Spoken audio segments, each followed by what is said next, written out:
जमशेदपुर में एक बड़ा ट्रेन हादसा हुआ, डिरेल हुई मालगाड़ी में पैसेंजर ट्रेन टकरा गई। उसके बाद की वो तस्वीरें आप देखिए, एक भयावह मंजर है।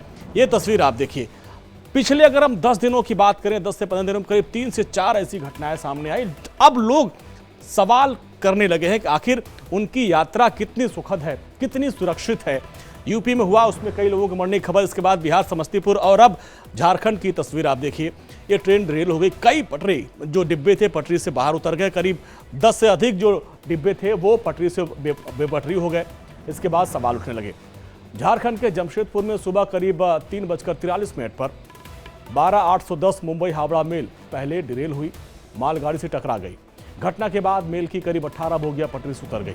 हादसे में 2 लोगों की मौत हो गई, जबकि 22 से अधिक लोग घायल बताए जा रहे हैं और इनमें रेलवे के कर्मचारी भी हैं, जिनकी संख्या 4 बताई जा रही है।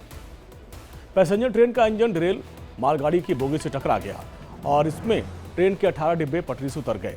हादसा राजखरसवां और बड़ा बांबो के बीच में हुआ। रेलवे ने मृतकों के परिवार वालों को 10-10 लाख रुपए मुआवजा देने का ऐलान किया है और गंभीर रूप से घायलों को, इसमें 6 यात्री हैं, 5-5 लाख रुपए मुआवजा दिया जाएगा। यह हादसा कितना भीषण था, उसकी तस्वीरें आप देखिए, वो खुद बयां कर रही हैं। बोगियों का क्या हाल हुआ, ये तस्वीरें आप देखिए, किस तरीके से बोगियां पलटी और आप सोचिए कि जो लोग इसमें सवार होंगे उनकी क्या गति हुई होगी, उनका क्या हाल हुआ होगा। ये देखिए, कई डिब्बे पटरी से उतर गए और वहाँ पे आप देखिए, ये देखिए, इस बोगी में जो लोग भी सवार होंगे उनकी क्या स्थिति हुई होगी, आप सहज अंदाजा लगा सकते हैं। 1-2 नहीं, कई ऐसे डिब्बे हैं जो इन हालात में हैं, पटरी से काफ़ी नीचे गिरे और इसमें 22 लोगों के घायल होने की खबर आ रही है। ये देखिए, वो इंजन है, इंजन भी अलग हो गया और ऐसे में कितना बड़ा हादसा था। इस हादसे में रेलवे की बड़ी लापरवाही सामने आ रही है। साउथ ईस्टर्न रेलवे के जीएम अनिल कुमार मिश्रा ने बताया कि सुबह करीब 3:33 पर मालगाड़ी ने बड़ा बांबू रेलवे स्टेशन को क्रॉस किया और 3:39 पर 2 किलोमीटर दूर मालगाड़ी की 20वें नंबर पर बोगी जो थी वो डिरेल हो गई। मालगाड़ी के ड्राइवर ने कंट्रोल रूम को सूचना दी, कोई एक्शन होता उसके पहले करीब 3:45 पर हावड़ा मुंबई मेल वहां से गुजरी और मालगाड़ी के डिरेल बोगी से टकरा गई। यानी 6 मिनट बाद बड़ा हादसा हो गया। अगर समय रहते, जब फोन किया गया था, एक्शन लिया गया होता तो हादसा रोका जा सकता था। अगर जिम्मेदार अधिकारी कर्मचारी समय रहते एक्शन लेते तो हावड़ा मुंबई मेल हादसे का शिकार होने से बच जाती और इस हादसे के बाद सियासत भी अब हो रही है।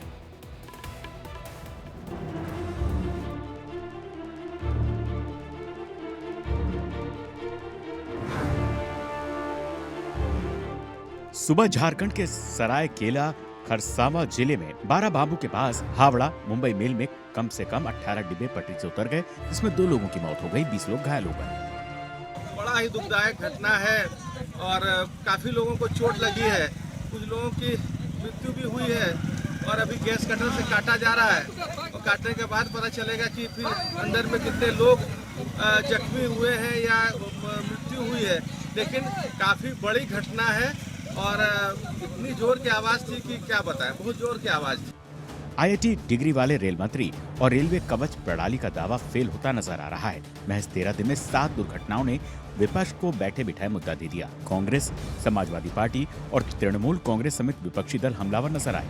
सोशल मीडिया एक्स पर कांग्रेस ने रेल मंत्री अश्विनी वैष्णव को विफल मंत्री बताया तो पश्चिम बंगाल की मुख्यमंत्री ममता बनर्जी ने विनाशकारी हावड़ा मुंबई मेल ट्रेन दुर्घटना पर अफसोस जाहिर किया। समाजवादी पार्टी के अध्यक्ष अखिलेश यादव ने भी रेल हादसे को लेकर सरकार पर तंज कसा।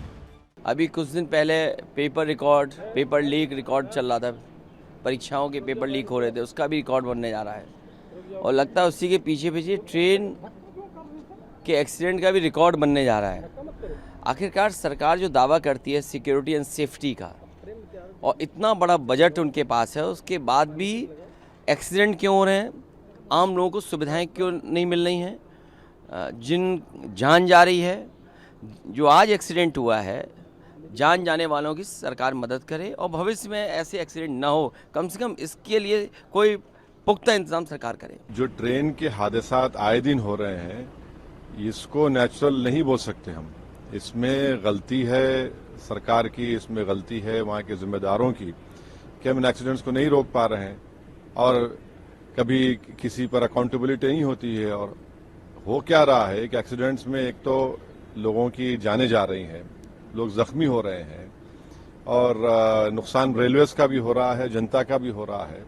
और एक बहुत बड़ा पॉलिटिकल लॉस जो है वो बीजेपी मोदी सरकार का हो रहा है और वो इसका अकाउंटेबिलिटी फिक्स नहीं करती, ना उसको रोकने के लिए कोई इकदाम करते हैं लोग। रेल की पटरियों पे बोझ बढ़ता जा रहा है, मानवीय सुरक्षा का भी ख्याल नहीं रखा जा रहा। राहुल गांधी भी मिले थे, कर्मचारियों को विश्राम की भी सुविधा नहीं, लोको पायलट ने बताया, वर्क आवर्स ज्यादा है।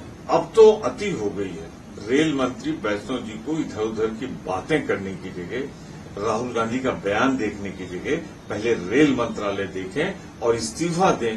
नैतिक जिम्मेदारी ही नहीं लेते हुए पूरी तरह जिम्मेदार वो हैं क्योंकि उन्होंने बेच दिया है रेल। ये जो बेचीकरण है ये दुर्घटना के लिए जिम्मेदार है। रेल हादसे को लेकर बीजेपी की तरफ से भी प्रतिक्रिया आई। रेल हादसे को साजिश करार दिया गया। निश्चित रूप से कहीं न कहीं कोई साजिश करके और सुंदर ढंग से जो चल रहा है, भारतीय रेल विश्व में अपनी एक पहचान बना रही है, उसको खत्म करने के लिए साजिश रचा जा रहा है। इसकी जांच होनी चाहिए।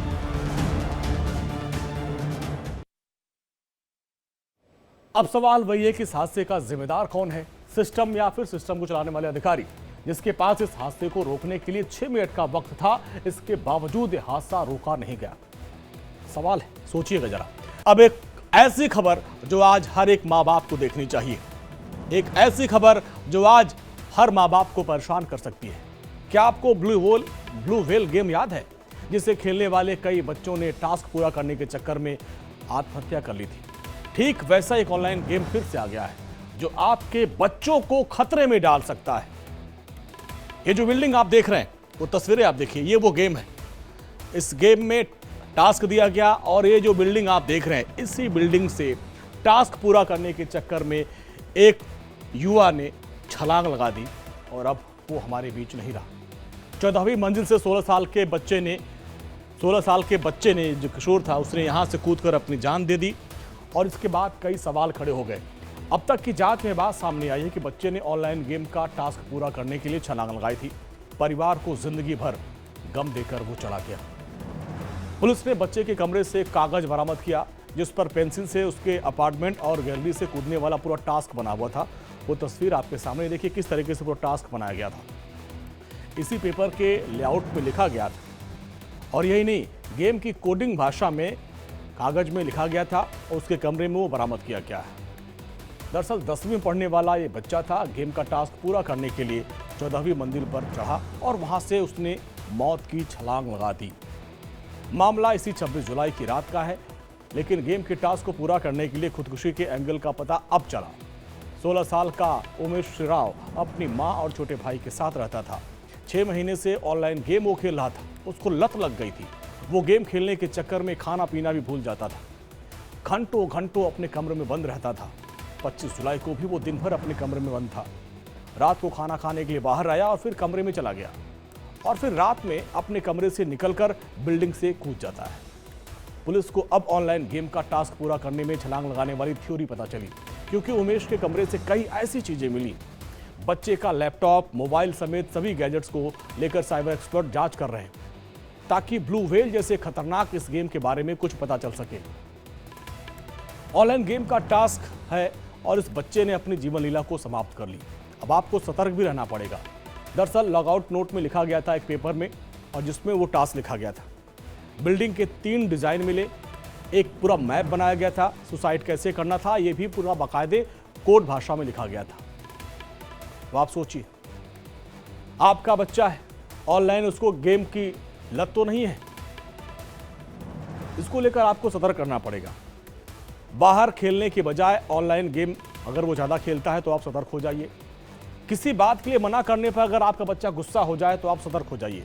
डांट या मारकर डर से छिपकर ऑनलाइन गेम खेलता है, सोशल गैदरिंग के समय भी मोबाइल से चिपका रहता है, ऑनलाइन गेम खेलने के लिए घर वालों से झूठ बोलने लगा, बच्चा पिछले कुछ समय से मोटापे का शिकार हो रहा है, उसे नींद कम आने लगी, कई स्वास्थ्य समस्याएं हो जाए तो आप सतर्क हो जाइए। ये लक्षण ठीक नहीं है, यानी उसे लत लग गई है ऑनलाइन गेम की। अब आपको बताता हूं कि अगर ऐसी लत लग गई है ऑनलाइन गेम से, कैसे बच्चों को दूर रख सकते हैं आप। तो पेरेंट्स अब ध्यान से देखिए, बच्चों के साथ आप दोस्ताना व्यवहार करें, उनके साथ प्यार से बात करिए, उनको डांटे नहीं। प्यार से उनको समझाने की कोशिश करिए और उनसे समझिए कि आखिर वो क्या खेल रहे हैं, और अकेलापन से बचाइए और घर का अहम हिस्सा उनको बनाए। दिन भर खुद भी मोबाइल में, फ़ोन में व्यस्त न रहे। अगर बच्चों को फ़ोन से दूर करना है तो खुद आपको भी फ़ोन रखना पड़ेगा किनारे। बच्चा क्या कर सकता है, क्या करता है, इस पर भी आप नज़र रखिए, तो इससे ऐसी घटनाओं से रोका जा सकता है।